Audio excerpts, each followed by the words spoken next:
All right, so mud is really green.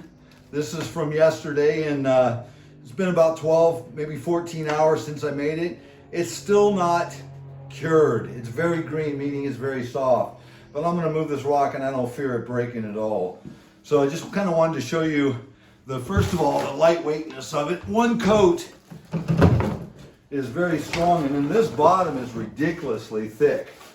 Again, the mud got through on the bottom because I was pushing it.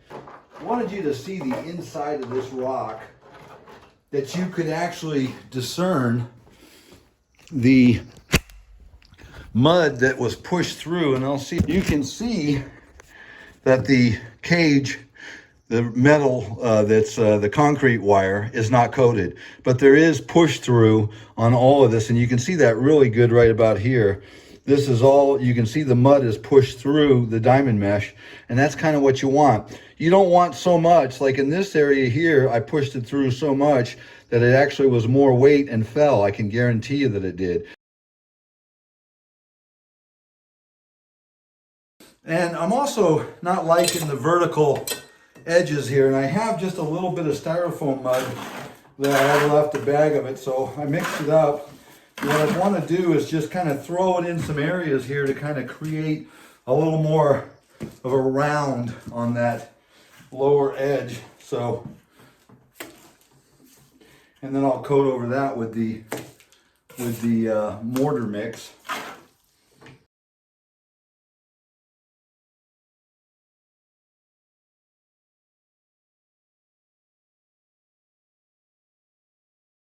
Okay, I'm gonna let that set up for maybe, I don't know, half an hour, an hour. That way it kind of bonds and it won't fall off when I put more mud on.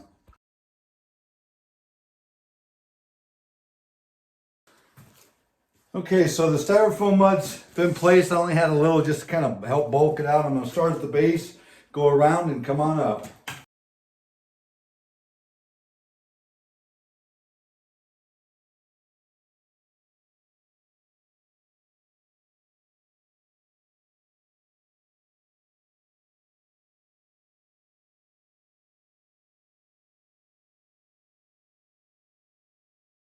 Okay, I just threw the mud on, but I just wiped down the table, and I was thinking, while this is real wet.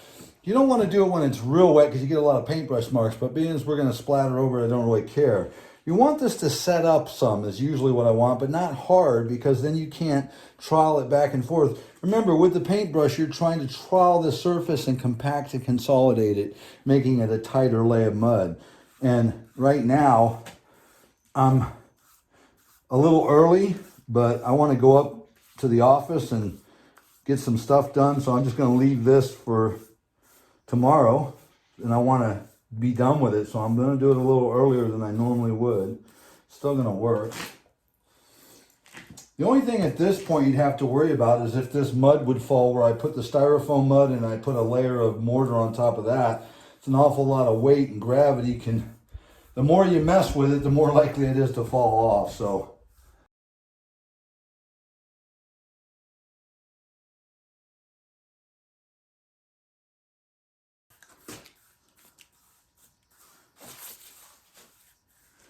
all right, that's going to do it for today. We'll let that sit, and I'll be back with you tomorrow.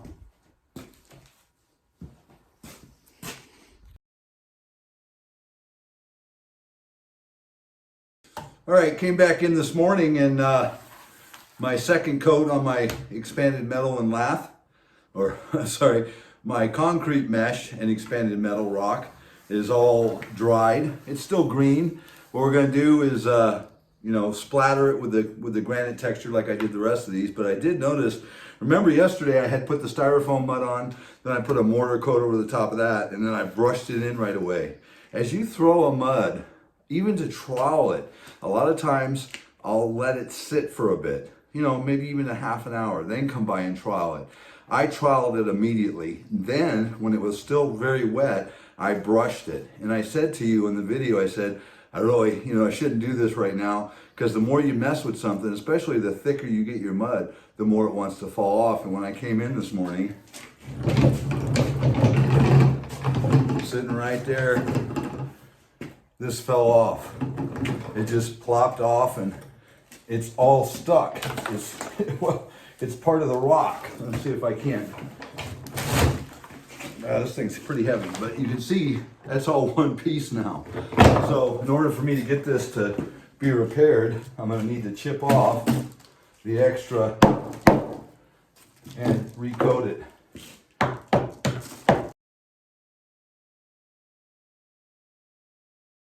Okay, so the repair area still looks wet, but it's you barely can push your finger and dent it, so it's hard enough to texture.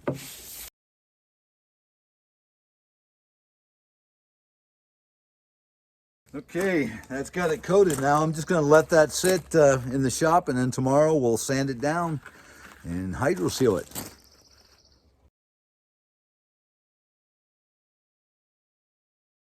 All right, so the granite texture, the splatter that I did on this is dry, real rough. And what we do is we want to make this to where, you know, you can interact with it. Say it was a seat, say it was something that you're going to be around, kids and stuff. This is, with the splatter texture, has pieces of sand that stick out like knives, and they're really sharp. So what I generally do is I take a disc in my hand and I basically lightly sand it. Just like that all over.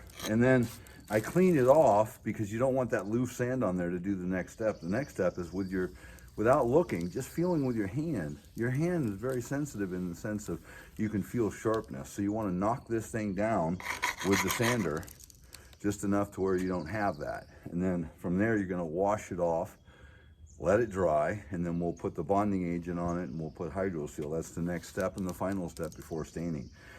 You can see how thick the bottom edge has gotten, because when I was pushing that mud through the expanded metal, it was going in a long distance. And I don't need to do this next step. As far as, for me, I just like to chip that excess off and get it to where the real thickness is showing. It's about 1.5 inches, 2 inches is all it need be. Okay, so I let the bonder dry, and I'm going to paintbrush on one coat right now of the hydro seal. Let that dry. Probably tomorrow I'll paint another coat, and then I'll stick it out there on my rock wall area. When I texture and stain the rest of those rocks, I'll stain this.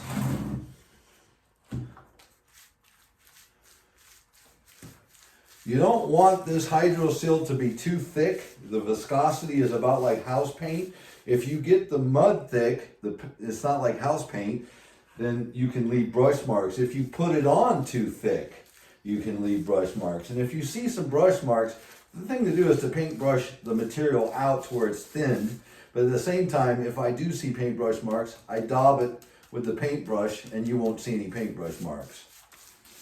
So just going to give this a real good coating real quick and let it dry and do the rest tomorrow.